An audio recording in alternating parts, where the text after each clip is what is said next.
Wonderful. We are live. This is TMS Roundtable Recovery. I'm Doc Tovah, and I am so happy to be rubbing shoulders with my good friend, colleague. I think you're a great coach, though you never got a certificate, but Michael Galinsky from All the Rage. And you know what? A lot of people don't know who you are. And I'm like, we got to introduce you to the TMS world because you are one soul, one deep soul of healing and recovery, all in just one soul. I can't even say anything more than in Hebrew, it's the neshama, the soul. And neshama, the root of the word is also about breath. So you are one breath of fresh air, of healing, recovery. Tonight we're going to talk about some great insights and healing for the people that are stuck. Because you know what? I get stuck. I've seen Michael get stuck over and over and over again. So Michael Galinsky, I am so happy to be talking with you tonight. I want to just put this up. Okay. So, you know, I'd like you to give us a little timeline of really, like, you're living your life, you're making movies, and you meet Dr. Sarno. I want to talk about that. And then I also want to talk about your recent TED Talk, which will soon be out, and kind of somebody call you and say, we want you to do a TED Talk, or you called them and said, I want to do. I'm always fascinated about these TED Talks, and I think the listeners will be as well. So happy to see you, my brother, Michael.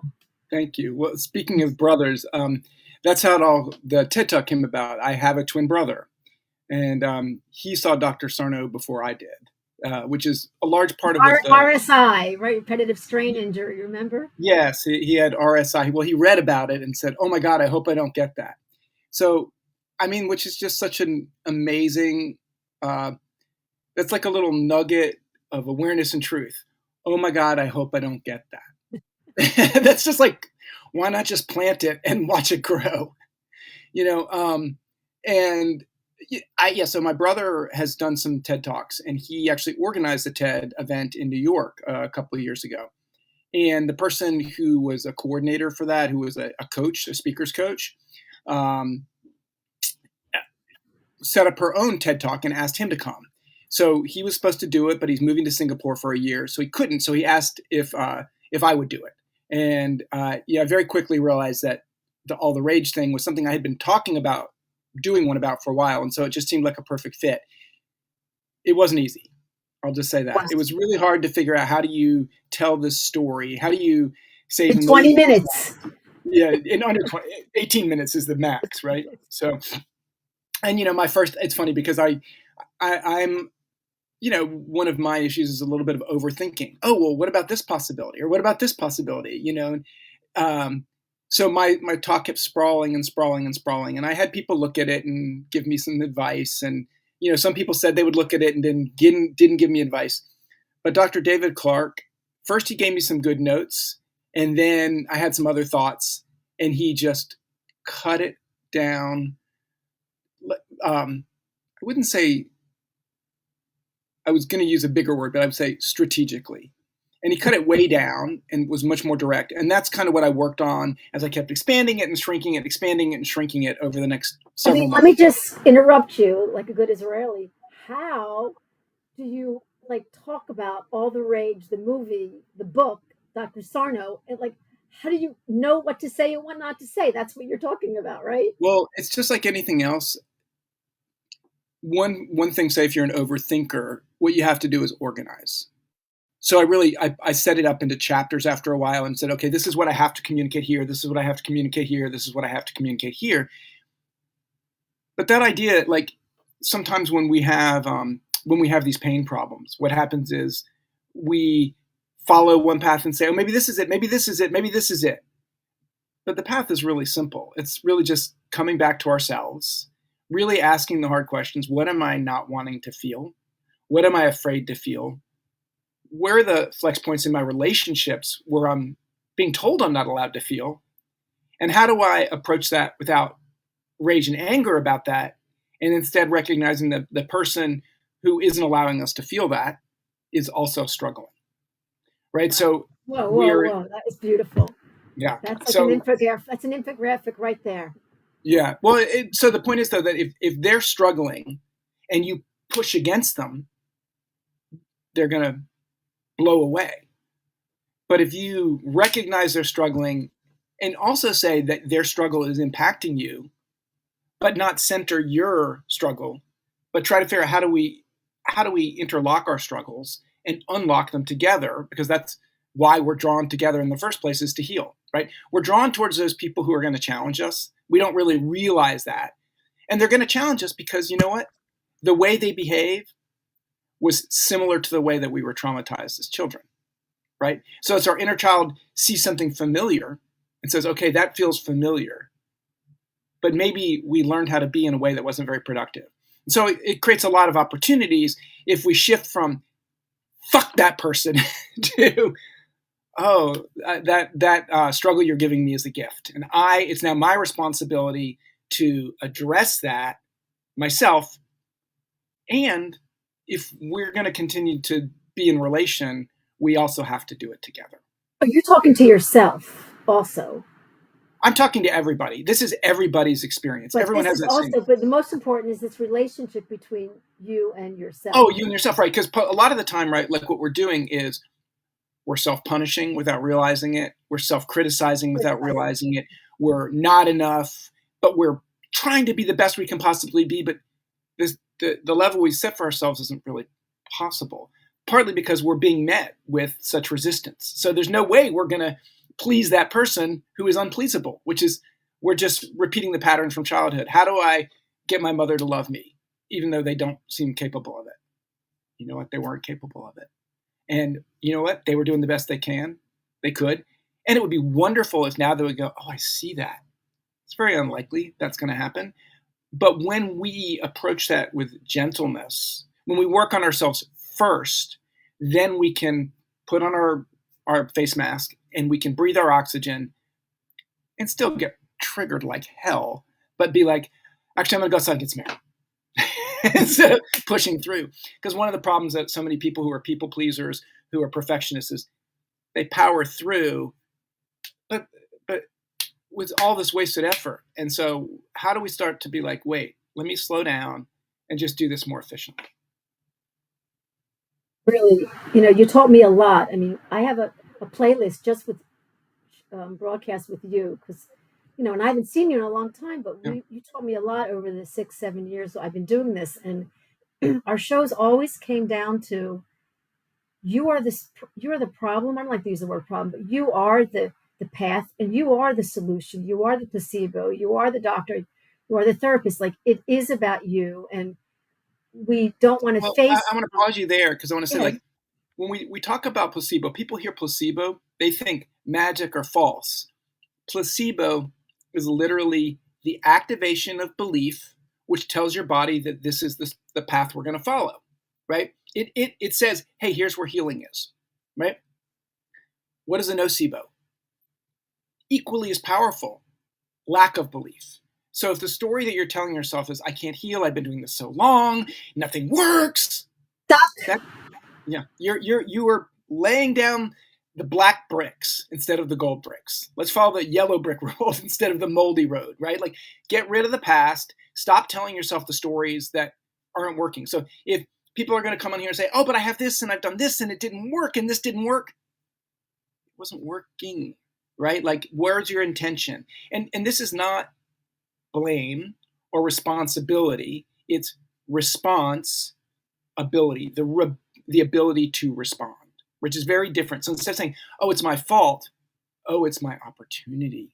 If I rewrite my story, and I can do that every day. I mean, one of the things, so when I was doing the TED Talk, I'll just pivot to that just to explain. So I started out with the opening is like telling the story of how I hit the floor. I start with like it is in the movie where I hit the floor and I go back. And then I explained, I was put myself under way too much pressure and I got stuck there. And this had happened before. And that's when I met Dr. Sarno. And I started to heal then, but I wasn't really doing the deeper work that I needed to do. So it came back and that's why it happened again. But when it came back, that's when I said, oh, I have to make this movie in order to heal and I have to be in it. Because Dr. Sarno wasn't really willing to do that work and be in it. He didn't want to be a present person. There's a lot of him that he knew all this stuff so well because he had all these symptoms, right? And so he understood it and he could do it privately, but he was also a little protective of himself, which all of us are. I mean, this is not a judgment of him. It's just an awareness. And so I realized that I kind of had to be naked to be in it. And that was the only way to help people see, oh, this is possible. As I do the journey, I'm going to make a bunch of mistakes, going to feel like an asshole and an idiot. But through that process, you say, hey, we're all assholes and idiots on some level. And if we pretend that we're not, we just set ourselves at such a standard that we're never going to reach it. And so we're just going to be pushing against the tide our whole lives. Anyway, so the first part is, okay, who is this guy? Because my dad, had an ulcer when I was a kid, and I talk about that and how that's what led him to end up finally seeing Dr. Sarno and healing, and that he, bought my dad had a poverty problem, poverty mindset, but he bought a whole box of that book because he had to have it for anybody who might need it. And that's just how intensely that book, as a psychologist, it impacted him. And then I said my brother needed it 10 years later. And so we get through that story, and then we get into his history, which is that he was a physiatrist who wasn't able to help people because all the things he'd been taught didn't really work, and there was no data to support it. So like Sherlock Holmes, he went in and looked for clues, and he noticed that people that he was seeing were perfectionists. They were people pleasers. And it was so obvious immediately that they were always doing too much for other people. And when he got them to just notice that, so many of them healed. And that is right there is the key. It's awareness. If the whole structure is telling us that you're not allowed to feel these emotions, so you can't even see them. And then when someone says, hey, look at the emotions, you're like, a dog, when you're trying to say, don't look at, look at the shit you just put on the floor, they know, but they don't want to look at it. Right. So when we start to look at it, it's painful. It feels bad. It feels gross for a moment. And then it floats away.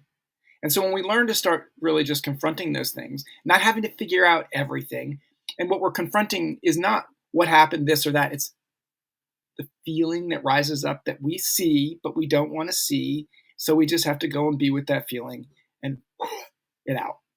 So why are people, I'm sorry. Yeah, go ahead now. So, so it all sounds good. We all figured it out. We all got to this point. And then we think we're implementing and applying it. And during the movie, you were implementing and applying it, but not getting better. So you went through this yourself. And then you came out on the other end and you still were having flares. So what can we say to the audience, to the listeners? That we all have a fatal disease. Right, called being human. Exactly, and it's true. And we're gonna mess up over and over and over again. They can't accept that, and they think something's wrong with them because they didn't get better with the book cure. They didn't get better. So here's this. I'm doing everything. I'm not getting better. Right, and it's not easy. And when you're in that moment, you feel like there's no hope. But again, if you feel like there's no hope, guess what? There's no hope. There's no hope.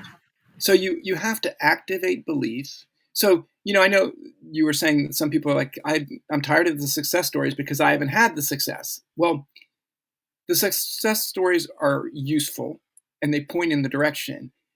But if you notice that the success stories piss you off, well, and it's personal, right? That's the part of you that doesn't want to believe, that it makes you really angry and resentful. And if you're angry and resentful, you're not going to get better. So the anger and resentment is literally just poison. It's poison to your body. It's poison to your brain. And I'm going to circle back to what I was saying. So the end of the film comes down to, the end of the TED Talk is, talking about all the people, like when we first started making the movie in 2004, nobody could get this idea. When it happened again, I found that all these other doctors had showed up. Dr. Gabor Mate, Dr. Bessel van der Kolk, Dr. Clark, other people in other fields. The ideas were rising to the surface because these things, they're individual, they're familiar, they're cultural, they're everything. And none of us are separate from everybody else. We're all like ants. We take energy from people. We take ideas from people. Our whole worldview is a cultural worldview. Now, Our culture comes from many different places. It comes from our genes. It comes from our upbringing. It comes from our school. It comes from our community. It comes from our media. But all of those things affect the way we think. So what we do is we start to pay attention to the positive things that people are doing around us. And we start to work with that. And we start to join groups like this. And we use those positive affirmations and those positive ideas to change our brain. And that's what, pain reprocessing therapy is. PRT is basically, picking up where Sarno left off and kind of codifying it a little bit more, making it a little more systematic. But essentially what is so amazing about the Boulder study is it didn't just show that people had 70% healing effect, but they used fMRIs, which showed that the part of our brain that processes chronic pain, which is a very different part of the brain than processes acute pain, right? So they're different. They're literally coming from a different place, right? So when we do the pain reprocessing therapy, and we can do it in any way we so choose. We can follow a rubric, or we can realize we can just tell ourselves, this pain is not damaging me. So we shift away from, oh my God, I'm going to hurt myself, to that hurts. What's really hurting? What's really hurting? What's hurting here in my heart? Because our heart and our brain are connected. And our heart and our limbic system, we have many different brains in our body. What's going on? And when we ask that question, right, we take our brain out of the amygdala into the cortex, and the cortex talks to the amygdala. The amygdala is fight or flight, and it says, hey, got this wrong. We're letting the puppy be in charge. The puppy's scared. We can't let the puppy be in charge. I'm going to take over again, and I'm going to assert my dominance over the many different parts of myself. And I'm going to assert my leadership. Not so much dominance, but loving leadership. We're okay. We're going to get better. It's an uncomfortable place to be. But guess what? Nothing lasts forever, and we're going to move out of it, right?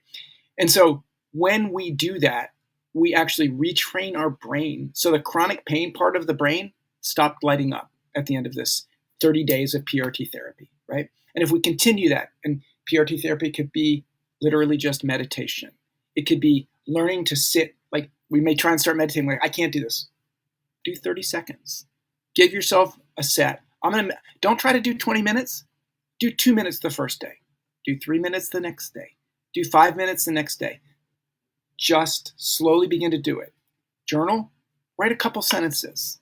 Write the things that make you angry. You can even doodle. Just doodle and visit your journal. Just show up.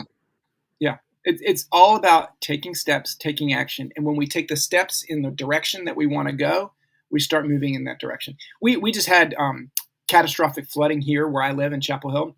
I had a little water in my house. Like in Texas? We had I think 6 billion gallons of water drop in 5 hours. And there's an area where when I was growing up, it was a swamp, but it was also a shopping mall. And then they did some kind of upgrades, but literally every car in that parking lot was floating. The Trader Joe's is cooked. The Aldi is cooked. One of my best friends works at a restaurant there. He's out of work. It's never going to open again. But the point of why I'm saying that is it also ran some new canyons in my driveway. Listen, water is going to go where it's going to go, right? And what's it going to follow? It's not choosing, it's following.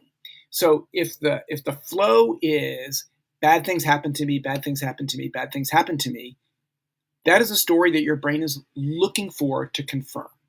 But if you start saying, hey, good things happen to me, that's what happens. And I'll say I've been having a lot of pretty bad things happen recently. Like a couple days ago, I've been working really hard on this film project.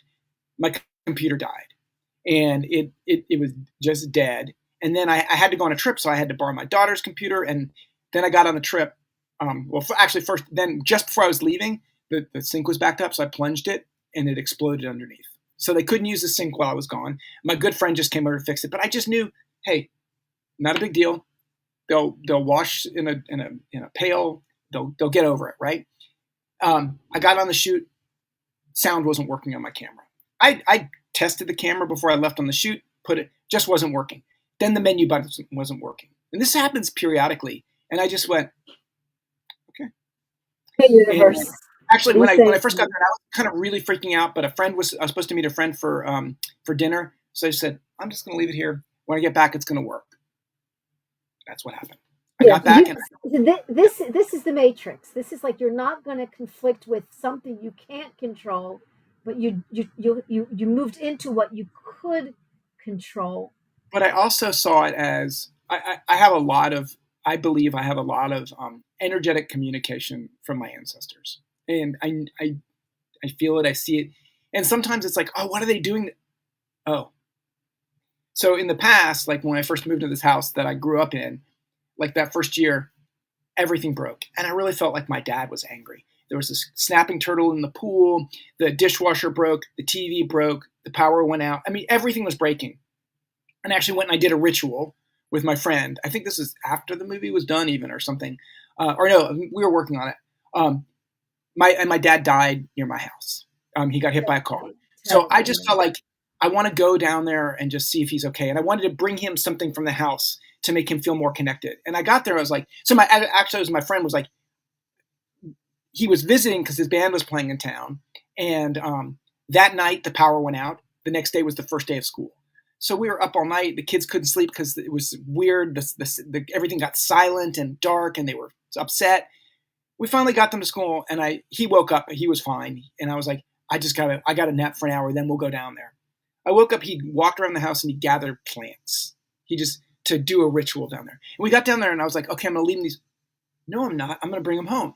So I asked him to come home with me. And actually, when we were gathering the last plants, he pulled one more vine, and like 200 birds started screaming. And he just looks at me and goes, bird is the word. You know? And so we got down there, and I took it back, and I put it back where we had taken it, which is actually also where I had put some of his ashes.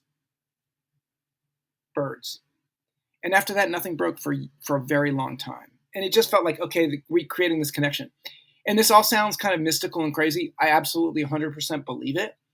But that gave me a calmness. It wouldn't work, the camera. It's going to work. We'll figure it out. And it did. And then I knew my friend who's a plumber, he's a good friend of mine, and I help him shoot things. So he comes over and helps me. He just replaced everything under the sink, which my dad had done piecemeal over many years with his poverty mindset. He wouldn't actually really do it right. So everything rusted and broken is now replaced.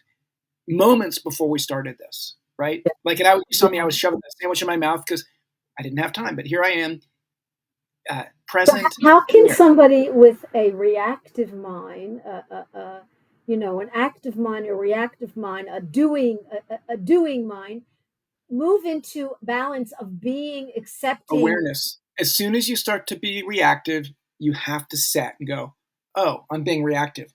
You don't punish yourself. You don't say, I got to not be reactive. You start to notice the patterns because the patterns are not happening to you. They are you, right? But Another infographic. you can also, we're going back to with the PRT, takes the work. But if you do that work, and it's not that much work, was it 10 minutes in the morning, 10 minutes at night, right? Retraining your brain to be less reactive. This is what I'm trying to say is what that study showed is we can rewrite our physical story. Just as that water came down where it came and it went into my house, I can reroute it. I can't, if it becomes overwhelming, it's going to overwhelm that. So we work on rerouting it. And you know what? We're going to get flooded with our emotions again. Guess what? We clean that shit up, sweep it up, redo it. It's going to happen again. But over time, it becomes lesser and lesser and lesser. And soon we start to laugh at it. We start to go, there it is again. Like Howard Stern in the movie. That's the quote I was using. Yeah. Yeah. But I want to answer Brian's question in a minute. I also want to say that so many people I talk to, you know what they say to me? How do I get rid of? And I'm like, this is not a practice of getting rid of. We are in a radical acceptance part of our. How do I learn to accept it? That's like really accepting it. And it's funny because Dr. Hanscom is big on the word awareness. He doesn't even like to use the word acceptance. It's like the awareness is so powerful and so neurological. Mm-hmm. And this is just about the being. Like being helps. Like because here's the thing to remember: the reason the awareness is so important is because what we've been practicing for so long is protective non-awareness. Yeah. So when we start to say, oh, that non-awareness is no longer protecting me, it actually becomes pretty quick because you can't, I mean, if the elephant's in the room, right, you know what's going to happen with that elephant. You keep the elephant in the room long enough, it's going to take a dump. Yeah.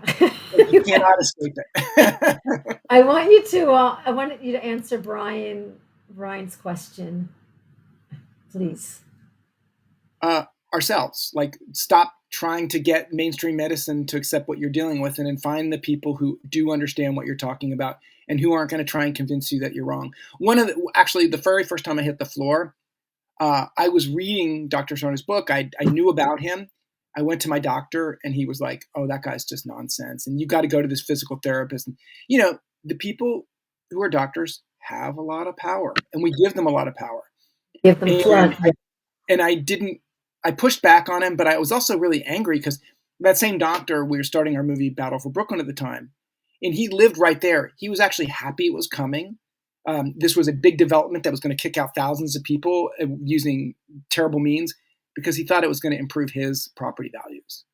And I should have just been like, and I was actually like, I was so enraged because I was like, you're such all you think about is yourself and not your community. You want it made me so angry. I should have just gotten the hell out of there and gone right to Sarno, but instead I had to have my total collapse. So in answer to Brian's question, the barriers to mainstream medicine. The barriers are falling. The barriers are cultural more than anything else. They're patterns, they're systems. And like one of the things that's so interesting is it was so exciting to me when I found that people were embracing this idea. But when we started really working on the movie again in like 2011, by the time we finished it in 2017, some people were using the term trauma awareness. But if you type trauma awareness into Instagram right now, you'll be overwhelmed, right? And so the younger people coming up are just not having this bullshit anymore. They know it's true. They're talking back to the people who are in charge, and they're becoming the people in charge. So within 5 or 6 years, this will be mainstreamed. It really will. And it's going to be a very healing, and it's going to be like, see, we told you so. Yeah, I want to suggest to the listeners, and maybe take this home and put it in your pocket. There's also a letter in the Symptomatic Me, the ATNS, the new organization with Dr. Clark that's educating neuroplastic pain and educating us. Used to be the Psychophysiological Disorders Association. They have a letter there that you can print that you bring to your doctor that says, look, doc, I want to integrate. I want you to help me with this mind body. I want to work with you. And so that was happening like 6, 7 years ago, this letter. And I remember talking to some of the docs about to help all of us go to our doctor and be a equal partner and say, hey, how can I work with you? You may not, you have to know about the phantom blade. You have to know about the placebo. This is not, new age. Can we work together? I want to take a mind body approach. I still need my chemo. I still need my marijuana, my medical marijuana. What do you think? And this is also happening, and doctors are recommending Sarno's book. Doctors are recommending, PRT. So this is another way that we meet the change that's happening in the medical world. But I wanted to bring up something else. I really wanted to move into, and Diane, the link is all over the Facebook pages. The link is all over. It's just all www. Here, I'll write it right here. All the pages. But I want to talk about, first of all, is it true? I remember Dr. Sarno's wife saying in the movie, how many languages are Dr. Sarno's books? I'm not sure. At that point, it was probably like 15 or something. Why do I remember her saying 30? Yeah, she was going through the books. It was a lot. Yeah. Yeah. I mean, I cannot believe, like I'm on the Facebook, and I'm more on the Facebook and seeing what's coming in. I cannot believe the people that are reading Sarno's. It's like beyond Elvis. Jon Sarno was way beyond Elvis when it comes to, as we speak, people are being turned on to him all over the world. All over the world. I mean, I'm on this end, Michael, and you cannot believe what, and it's like snowballing. It's like the floods, God forbid. It's like, you know, people are hearing about it that would have never heard about it if it weren't Mhm. for word of mouth or Yeah. Facebook or social media or this movie, which I probably send out 6 times a week. I mean, I really Mhm. need to raise the price of the movie. It's $5, by the way, to watch this Yeah, movie. And the movie it's fine. is It'll transforming, and it's the basis of so many other movies that were made. But it was the beginning. It was the pioneer. I mean, like this was it, and you were the one. I mean, I'm just going to pat you on the back. Like you were the one that said, we got to let the people know about Sarno. Mhm. And Sarno was humble as hell. You can see the way he was in the movie. He was very humble. He was. And, so let's talk a little bit about the movie you made and how, do you realize then and now what's happening? And it's not stopping what's happening. And where neuroplasticity and all the brain pain and PRT came from Sarno, right? Yes. Hold on yes, you can come in, Harper. My daughter's texting me, can she come in this Okay, room? it's fine. This is my It is. casual holy studio. Well, we're all friends and family here, right? So tell me about, like, I'm excited about, because some of the people that are in the studio and listening are people that we didn't meet, 6 years ago when you and I Yeah. started the TMS Roundtable. So there are so many new people from, I'm telling you, all over Europe. And I'm talking to someone next week from Vietnam. I mean, Right, right. people are hearing about it. So Well, that goes back to that very first question, like how do we change mainstream medicine? Well, it's just happening. It's a tidal wave, and just like how the water starts to go in whatever the direction it's going is, when the water's dammed up, it builds up, and it starts to spill over a little bit. And right now, it is really a flood of awareness, and it's a very positive thing. It's also complicated. When you have a flood, things get washed away, things change, people don't want them to change. It's a perilous world we live in, and it's changing rapidly. amazing. So I want to answer Jerusa's Jerusa. What a beautiful name! It's like Jerusalem. Question in a minute, but could you just on that note? It's very simple. The only person that you can be responsible for is yourself. That's it. And it's going to cause lots of problems in your relationships when you start to ask for what you need and you don't believe you need it. A, you're probably not going to ask for it appropriately. And B, you're facing somebody you're not asking for it in an appropriate way from because they've already told you that you can't have it. And so if you're in a relationship where you can't get your needs met, there's work to do. You have a responsibility to maybe make some space. You can't make them responsible for how you feel. You can work to figure out how do you communicate how it makes you feel, or how you end up feeling, but it can't be their fault. Because if you do that, you're just going to be in conflict. So maybe you first have to make some space. Maybe you have to try to do that appropriately. They might get angry at first that you're making the space. It's a complicated rearrangement of a relationship. If you are feeling guilty because you're healing, think about it for a moment. There's work to do. Yeah, yeah, I very mean, good. and ask a follow up if you want. That's fine. We can have this as a conversation.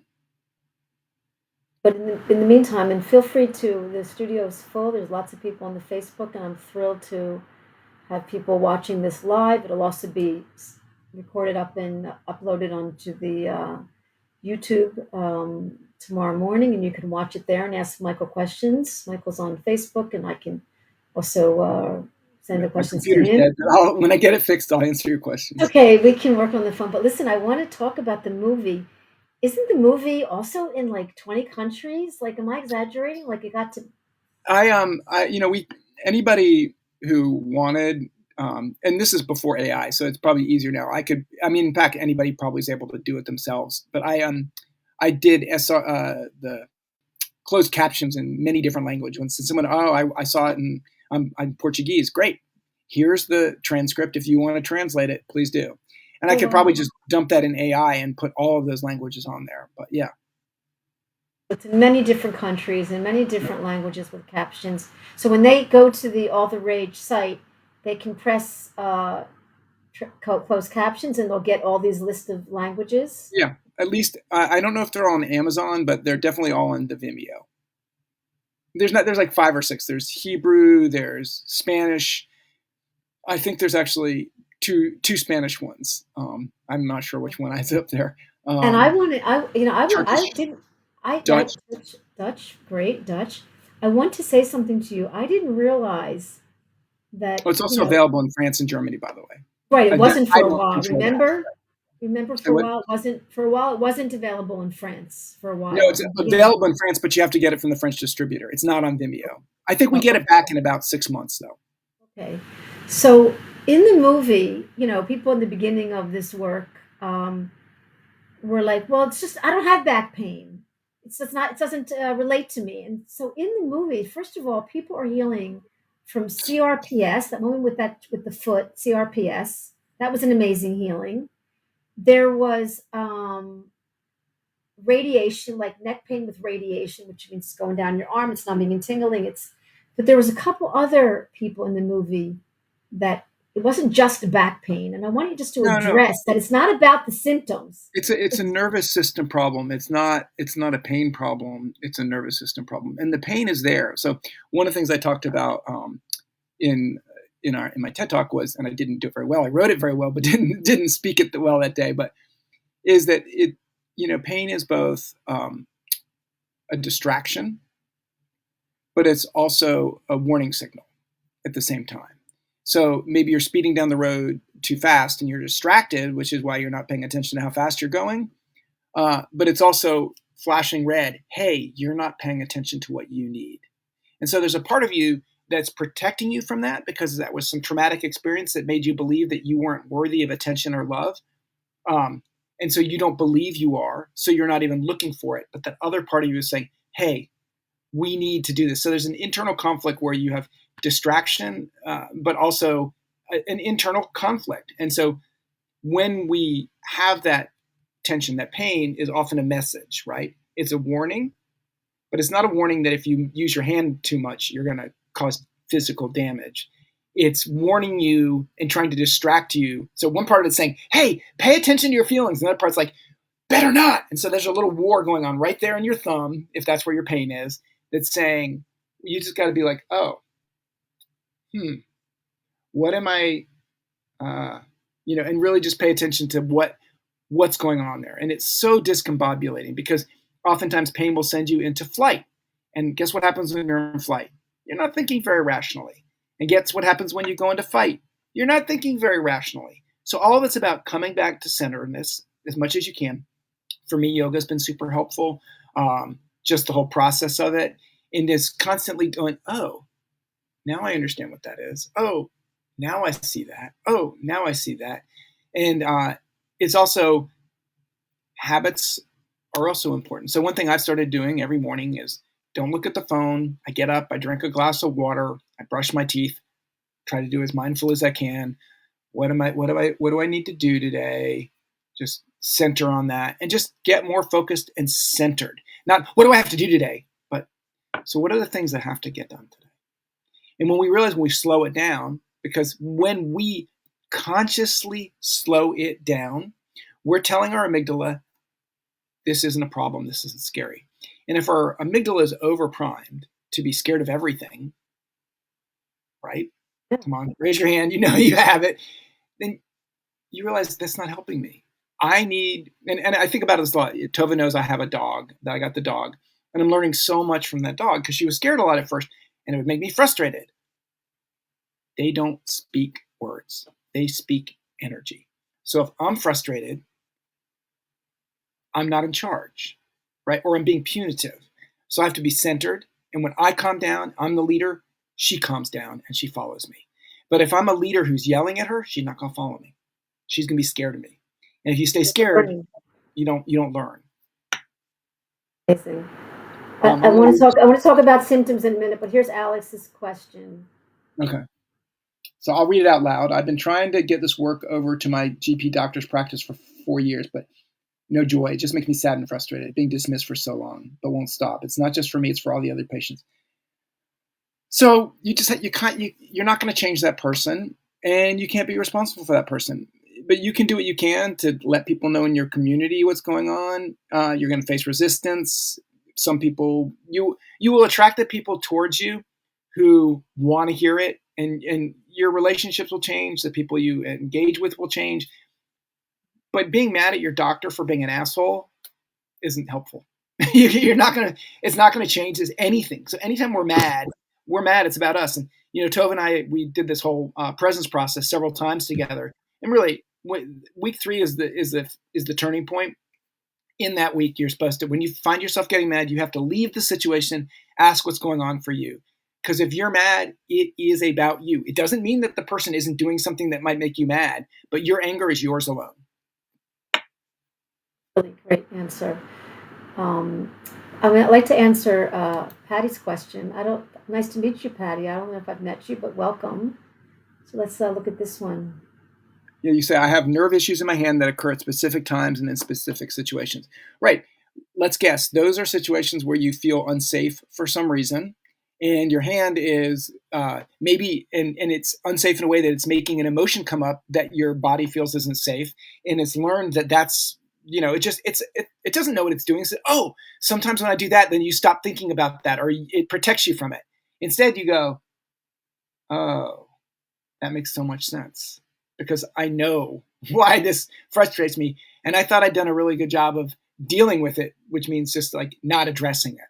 But sometimes we just have to address the emotion that comes up in those moments. And you'll see over time, it will be less triggering all the time. I'd like to answer the second question, but I'd like to get your opinion.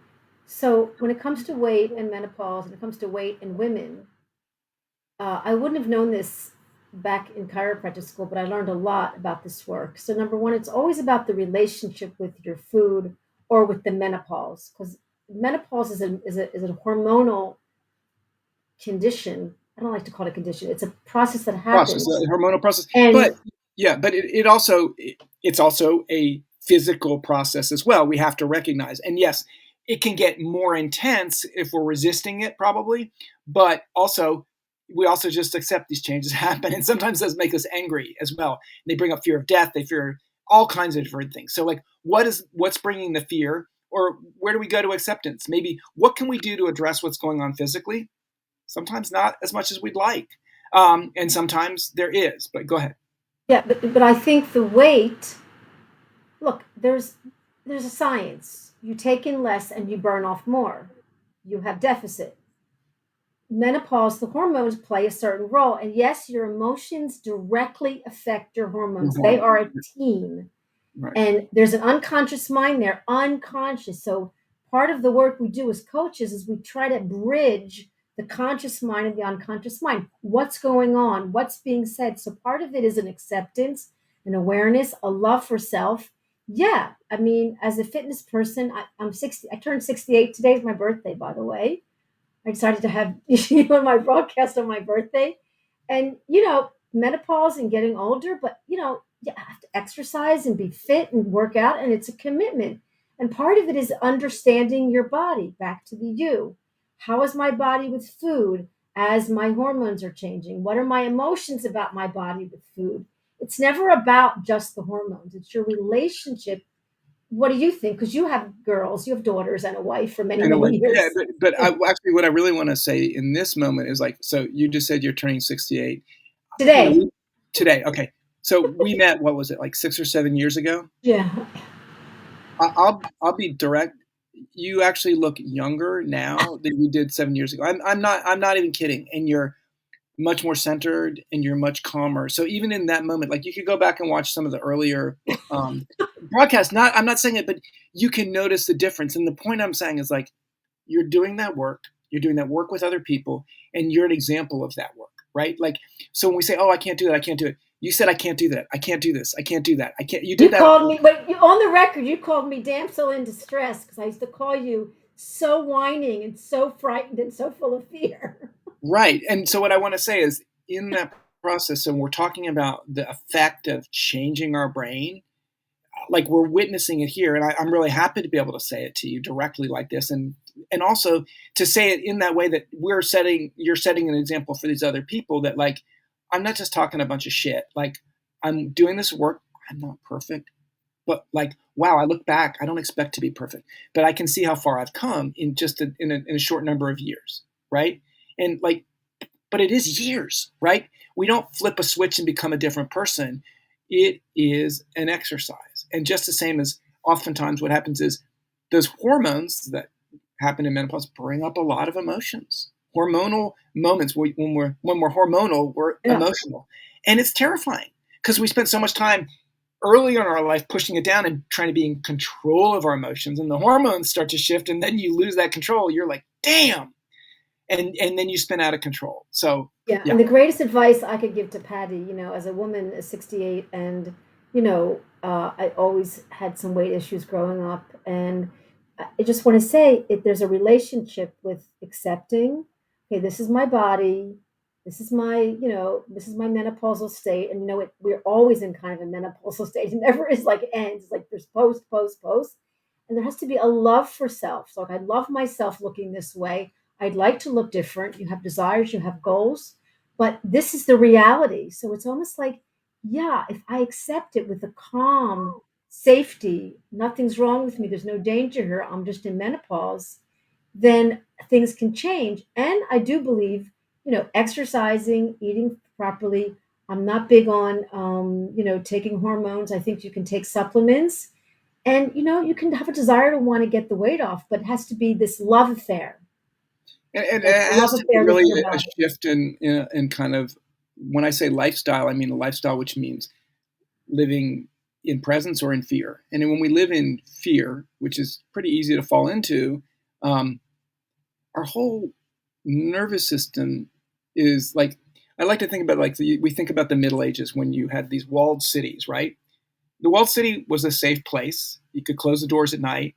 But when the city became under siege, no resources were coming in and no waste was going out.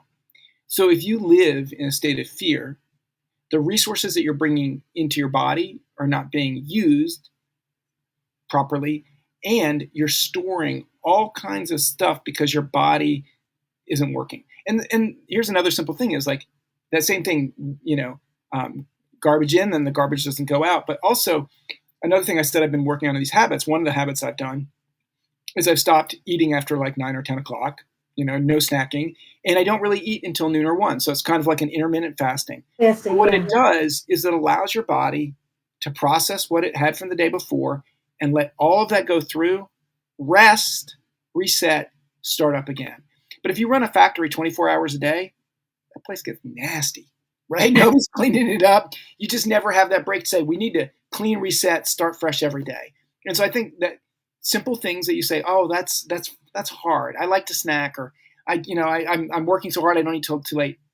I messed it up a lot. Like last night I ate at 10 o'clock. Just sometimes it happens. But like in general, don't get stuck in a pattern, but you build new habits. And you mentioned it before, like say sometimes you'll take some pain things, or, like over the last 5 or 6 years, when I moved back to the house I grew up in, I started a band with friends, and we'd get together and play, and we'd all drink a few beers, and sometimes it'd be 3, 4, 5 beers, And over the 6 years, it's now like we're probably either drinking a water or maybe one beer or one, non-alcoholic beer. And so I just noticed the other day, I just went like 10 days without having a beer. Whereas for many years, I was having like, one beer a night. First, for a while, it was 3 beers a night. Then it was 2 beers a night. Then it was 1 beer a night. Then it was like a couple beers a week. And now I just went a couple weeks without having a beer. And I was like, oh, yeah. When you don't, I think cold turkey or trying to stop things is hard. But when you do it lesser and lesser and lesser and lesser and lesser, you look back and you go, oh, I don't do that bad habit anymore. I'd like you to have look at Sarit's question. Do you see Sarit? I don't. That's here. I'll bring it up. Okay. It just says happy birthday. Right here. It's right here. Right here. So I'm not scared of the pain. It's just painful. It's uncomfortable. What do you do about that pain? You thank it, because it's a gift. It's telling you that there's something that you're not dealing with, and it's trying to get your attention. It's not warning you. It's saying, hey, we really need to pay attention to this because you're not being true to yourself. You're making yourself small for other people in order to feel safer, but it's not making you safer. And I'm just here this pain in the hip, I'm a pain in your ass right now to tell you, you really need to address this. The pain is trying to say, hey, it's not working. And how do we address it? Sometimes we can't, sometimes we can. But the way we can address it, most importantly, is circling back to the beginning of this conversation, awareness. When we know what's going on, we can address it. Sometimes we feel like we can't address it, but simply accepting that you're in a situation that isn't working for you gives you a way to start making plans to move out of that situation. So aside from a gift, Sarit, when you're driving, you can see it as an opportunity. Oh, I'm not going to work on my hip in a yoga class. I'm going to work on my painful hip when I'm driving because it's a conditioned response. Right. Whenever I drive, it comes up. So here is how, and I like the word that you used, resolve, as opposed to like, you'd like to know how to resolve it. Again, it's not going to end. There's a No, it's very likely that it will end, but you basically, what's going on is it's a conditioned response, like you said. And this happened for me really amazingly. Like when I hit the floor the first time, I got largely functional, but still like getting in the car, and that it was always that thing, because what you've taught your brain is this is a dangerous thing. We got to be careful. And so your brain is trying to do you a favor, saying, hey, this is dangerous. Remember, this is dangerous. We got to be careful here. But you say, no, this isn't dangerous. I'm just sitting in the fucking car. I'm going to get in the car and I'm going to be fine. And when you do it like I just did it, it's not going to work. No, it's not dangerous. We're going to be okay. So if we do it angrily, we're probably not going to fix it. But we do it with acceptance. And you can watch the pain just go away. That's happened a lot for me. It happened the other day where I had a painful part of my leg where there's not as much muscle from where it got weaker. And I've been getting it stronger, but it was really hurting. And I was like, this is nonsense. There's nothing physically wrong there. Just the muscle is weak. And it went away in moments. That's a great point. And Sarit, what I share with clients is you stop for a minute, you pause, and you're like, oh, there's the sensation. Number one, evidence. I'm fine. There's no fire. My children are fine. My husband's fine. There's no lion coming. Oh, so what's the message? What's going on? What's happening? What potentially could be happening in my subconscious mind? And then, Rose always taught me to go, so what could be the deep feeling that could be triggering my amygdala, to cause my brain to keep me in fight or flight? Because all I'm doing is driving. So really, let's look at this situation, sit back, and sometimes at that point, 100% acceptance, radical acceptance and awareness, or just change your focus. Why are you focused on your pain when you're driving? Yeah, so that which you resist will persist. That which you give attention to, you'll have. And so that's part of the rewriting of your own story. So if your story is bad things happen to me, that's what your brain is looking for. If you start to rewrite it is like bad things happen and I have an opportunity to learn from those things, every one of those bad things that happens is a gift. I'm saying that's what I just experienced last week. I literally was laughing. My computer broke. I was like, oh my God. The sound wouldn't work. I went and had an amazing dinner with my friend. I came back and it was like, and I was like saying, I know it's going to be fine. And I didn't really do anything. It was just energy. I swear to God. I was like, okay, I accept that the energy affects not just me, but also physical things. And I can't explain it because I went in, I turned it back on and the sound was working. I didn't do anything. And it's all like, thank you. Yeah. Okay, guys, I knew I needed to calm the fuck down and I did. And there we go. Jerusa followed up with your response. You see it? Here, I'm going to show it up here.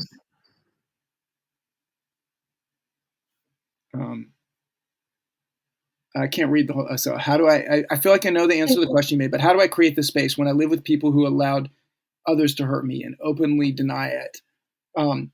Ever happened even once, put the blame on me. So yeah, it's a difficult situation, right? But I guess what I do is go to a place of empathy, and it's hard because you feel hurt and you feel angry, but gosh, oh my gosh, it must be so hard to be that person and not be able to see what's right in front of their face, that they're more damaged than I am, that they can actually live in that locked up state of denying that what I experienced. So you trust your own intuition. You know that happened to you. You do what you can to forgive them. And maybe you work on trying to figure a way to get out of that situation. And that may seem impossible, but nothing's impossible. It really isn't.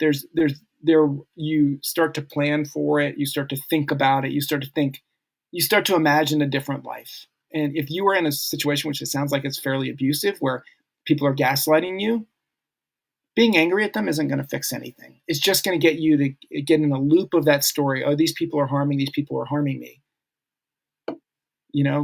I guess start working on what can I do to not be so reactive to that. But I also don't have to accept it. I have to find a way to move past this.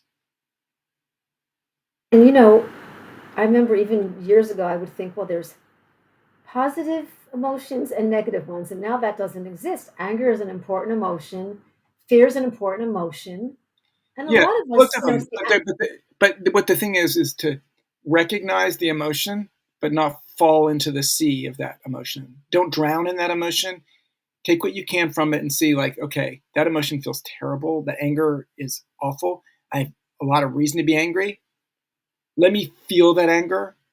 Let's not stop it up. Let me be with that anger, but let me not express it towards those other people, because that's not going to be useful. Now, do they deserve to know that that's bad? Do they deserve punishment? Probably. Netting it out, is it going to help you? No. Is it going to make your situation much worse? Yes. Is repressing that going to make your situation worse? So how do we express it to ourselves and start to figure out, how do we move out of this situation? how would you express anger in a healthy way? Oh, I have no idea. I'm not very good at it. We can write it down. We Yeah. can wait Well, until it's just be conscious with it and allow ourselves to feel it.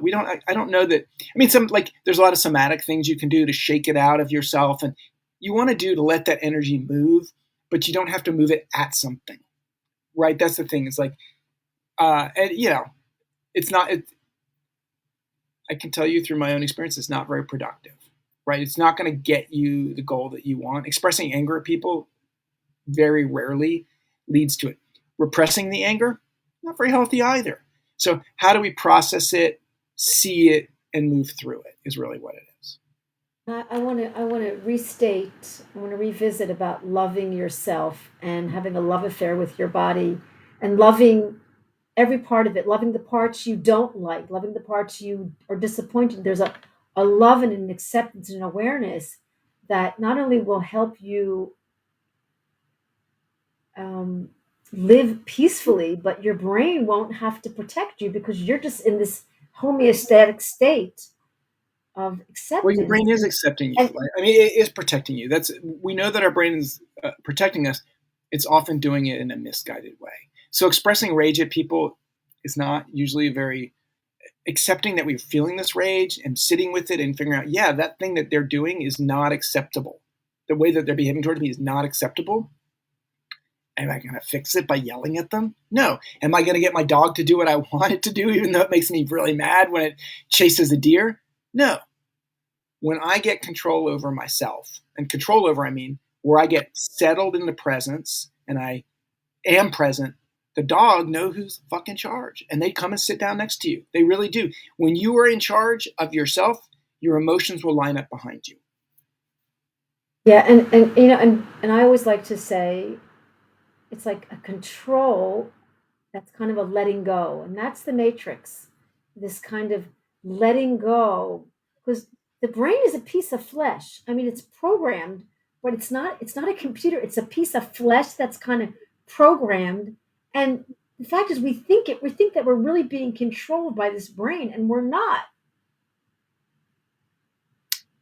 It's complicated, right? We are and we aren't. But essentially, our true self drives the ship if we sit in the driver's seat. It really, and we can't be like, uh, you know, when we had our first baby, there was a friend of ours who told us that she gave birth and she woke up in the hospital and she heard a baby crying and she was trying to get some sleep. She's like, man, that baby's mother better. Oh my God! And she just burst into tears when she realized now she had to be in charge. She had that new responsibility. And so that new responsibility is often really terrifying. But when we step into adulthood when we stop letting the childlike part of ourselves that were damaged in childhood be in charge, when we step into our presence, we have more agency and we get more done. Really amazing. Michael, this broadcast was exactly what I wanted to talk about. I wanted to talk about Dr. Sarno's books, the movie. I'll get permission to share your TED Talk when it comes out. And not only because I don't ever get sick of talking about Sarno. And I think the people in this community, and now there's 3 huge, big Facebook pages with thousands of people. And there are many new people joining. And what all of us administrators of the Facebook pages want is for the people to come from the medical model to walk slowly and gently over to the neuroplastic mind body model and say, hey, this is a safe place. And maybe what you didn't get over there, you'll get here. And so we're really trying to balance out the players, because still the majority of people, are treating the pain with a band-aid and not getting to the Right. cause. Well, I think the waves are crashing towards each other. I think that the whole medical model will shift in that direction, but that doesn't mean they shouldn't be bifurcated in any way. It is the mind and the body are one system. They're not separate systems. The problem is that we bifurcated them into separate systems for almost a century. And now that they're coming back into homeostasis of a sort, it's not that you have to go away from it. It's more that they're merging into back into wholeness itself, right? The mind and the body are together. And as that system does that, again, goes back to what I was saying in the beginning, culturally, like on a cellular level, we start to understand that differently. And that awareness allows us to heal differently and much more profoundly.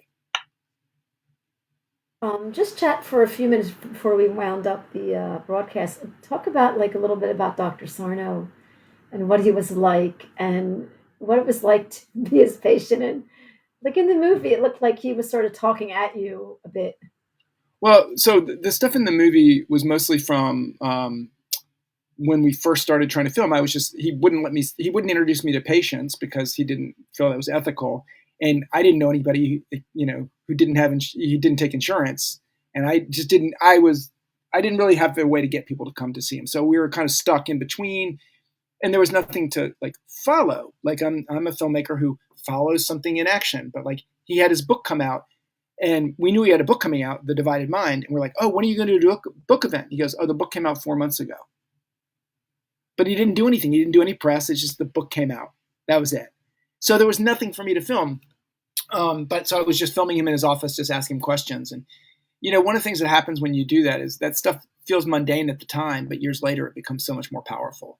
And, that's really was the experience. So I actually, I only filmed with him a few times in that first process. And then we started back up again. He was getting close to retirement, and we didn't film that much with him again either, because he wasn't really seeing many patients and he wasn't even doing the lectures anymore. So, I didn't get as much time with him as I might have liked, but I got enough to get a good sense of him and what his work was. And then I got to meet all these other people who were impacted by him. I mean, but you see what's happening with the field. It's and all Actually, the books. I'm not really paying much attention. Well, you can't all the books. They're all the big the many doctors, and now there's a couple other doctors that have joined the organization, and that come from the world of medical, and they're Right. like, I don't want to be there anymore, and the hospitals kicked me out. I want to be so, but there's just no one that's not mentioning Dr. Jon Sarno. His name is still alive. Mm-hmm. He's still so popular. It's TMS. People know what it means. Mm-hmm. And, I'm never changing the name. TMS Roundtable, it's going to be, for the next 20 years. And I just feel excited about it, just like I was 7 years ago, 8, 9 years ago when I met you. Mm-hmm. So I feel real excited about it. And people are meeting it new. I mean, for us, it's our life. It's my life. It's, a big part of your life. But people are meeting it brand new. Who's the Sarno? And someone gave me the Sarno book. And now doctors are giving people the Sarno book. And my therapist mentioned Sarno. And this pharmacist mentioned Sarno. So I'm hearing this all over. So something's happening, whether it was COVID, or whether it's because we don't like the It was a politics of process that this. was in place since, like, what was it, 94 that they started the ACE study? I mean, these things, we are driving the Titanic off a cliff, and it takes a long time to turn that ship around. So, it just takes time. It's just like, part of it is that resistance to that is also a problem. We want it to change more rapidly than it can change, but the momentum is there. It's happening, So and the awareness. we'll Yeah. leave our listeners. Well, why don't we Yeah, say, I just want to give yeah, one last opportunity if please. anybody has a question. Yeah. I'm still Anybody happy in to the answer. Facebook feed have any more questions for Michael? Please ask now. He's here live. He just had lunch. He's digesting. Yeah, And if not, you can also leave the question on the YouTube. yeah, Um, I think, Michael, a lot of people will see the movie and want to talk to you. And oh, you're welcome. Yeah, really, Jerusa. It's yeah. beautiful. It's a beautiful name. So nice to meet you. And Well, yeah, here's the we thing is, really, Jerisa, now that's the opportunity for you to see others, and just help. Each one teach one. So once we learn it, we're not gonna go proselytize because we're not Jesus, but we are gonna give people an opportunity to feel seen, and that's all we can do for anybody. and Michael, if movie directing and producing doesn't work, you'll probably be the best. You'll be the best coach. You are the best coach, and you could be a great coach and work with me. I am right here, right now. Okay. Okay, here, Patty, the last question. What if we don't know what emotions? This is a good one. We are So repressing. here's a really good book to look out. Is, oh gosh, it's Catherine Hendel's book. Do you remember what it's called? The triangle. Yeah, but it has the change triangle in it. But it's not always depression. Yeah. And No, what it's not her. That's it's not always depression. Is what's her name? Hillary. Hillary Hendel, that's what I meant. Yeah, Hillary Yeah, Hendel, Hillary. and that's the Yeah. change triangle. And in that book, she has a process of saying, "What am I feeling now?" And this helped me a lot. Sometimes, like, I'm feeling angry. Okay, once you kind of feel the feeling or acknowledge it, oh, I'm feeling sad. Because sad feels unsafe, so anger is a cover emotion. And once you start doing this work and starting noticing, like, and I would name an emotion that would go deeper, deeper, deeper to the other layers underneath it. And it was really shocking how effective it was. So it's Catherine Hendel or It's Hillary Jacob. Hillary Hendel, and it's not always depression. And she's online, and she has a lot of stuff that she teaches as well. I really recommend that because that'll help you get. You don't have to know what the emotion is. You just Yes, basically the that's emotion what is I want to oftentimes, say. yeah. You don't have to know. You just there's an emotion there that's being repressed that your unconscious mind is it's being perceived by your conscious mind. It's more don't pressure yourself by having to know the emotion. You don't know what the emotion is. You don't have to think what is it was. It was like, what is this feeling? And what you do is you just allow yourself to feel it. Maybe feel like you're going to throw up. Maybe you just feel super uncomfortable. But if you allow it to move through, it moves through. It just does. And so, but I recommend that book. Do you see Diane's question? Uh, yeah. So I don't. I'm not looking at any scans. I don't know anything. There's structural issues, but maybe get a second opinion. Is this structural issue that really that bad? Right. There. I'll just tell you about a study that Dr. Sarno cited. When they first started doing MRIs, they put someone in a scanner. Look, that's where you have the pain. You have a herniated disc right there. That's the answer. And they did that for years. And he said it's just not true. It's just soft tissue. Then they did a study where they put 1,000 people in an MRI machine and they gave the scans to the radiologist and said, tell us who has pain. Could not tell you because there was no correlation, no causal correlation from a scientific perspective. Some people had a herniated disc that looked like they shouldn't be able to walk, according to the radiologist, but they had no pain. Other people had no findings and were in insane pain. So the point is, don't always trust it. Like if you see it, and there was a great article by Jonah Lehrer called "Why Science is Failing Us" in Wired, I think, 10 years ago. He later got canceled, but he was absolutely right in terms of what he was saying. Is the science tells us that that Dr. Sarno was right, and he wasn't even actually referring to Dr. Sarno, but he was basically saying they're looking at these machines and they're seeing things, but there's no correlation. yes, we see that, but it's kind of like if you have like an animation, there's a blue ball and a red ball, and they're moving in this direction, right? Then they're moving together. You make the blue ball bigger, it's chasing the red ball, right? We make suppositions based on what we see. They're not always true. Good answer. Anyway, wonderful. Wonderful. Thank you so much. Thank you for the birthday wishes. Just, it's just a birthday and it's wonderful. And thank you. Nothing I want to do but be talking to my every minute we're 1 minute closer to death. So don't think the birthdays make us special. I love it. I love the reality check here. Yeah. Anyway, so listen, Michael, we'll meet again. Okay, we'll answer one more question because... Hold on. Wait, let's see. Suzanne, I'm going to read out loud. My pain is unbearable when I read or watch anything to help my TMS. The first time it happened was with Dr. Sarno in 2002. Just watching here now, my pain is so bad I'm in tears. So obviously your brain is trying to protect you from something, right? Like if it happens when you're trying to see it and your brain's like, no, that's so scary. Like recognize that it's trying to help you, but you have the possibility and the accountability to tell your brain, I'm safe. There's nothing happening. And oh, look at that. I'm challenging my brain, just like I might have challenged my parents and then they'd slap my face. I don't know what whatever it is that made it seem like if you're going to challenge that power, like there's something to, I would definitely say get a therapist help because we're not going to do it for you right here, but you need help to help move through it. And I'm not saying that derogatorily. We all need help. That's why we're here. That's why we're talking to Tovah right now. We need help and we have to be willing to ask for it and know that we all deserve help. And, you're not a victim of this pain. There's a message to your pain. You can recover. The fact that you sleep and it goes away when you're on a vacation is almost probably frustrating to you. I'm sure it's frustrating that you have to go on vacation. But find somebody who can help you. Maybe it's Tovah. You just need someone to help walk you through it. You need someone to support you. You can't do it by yourself. And I'm going to guess you've been trying to do everything by yourself for way too long. I've been there. It didn't work for me either.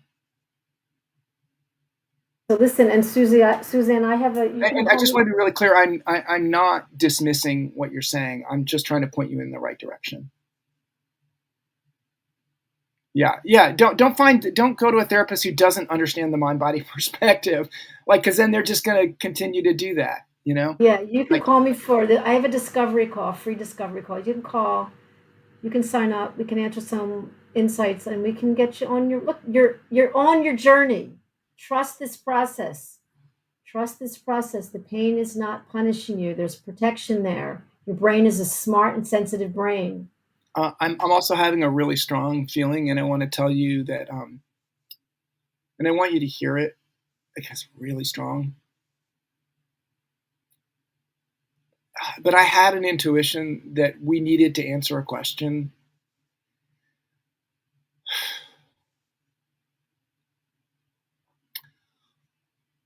And I just want you to take it as a message, right? Like you're being heard.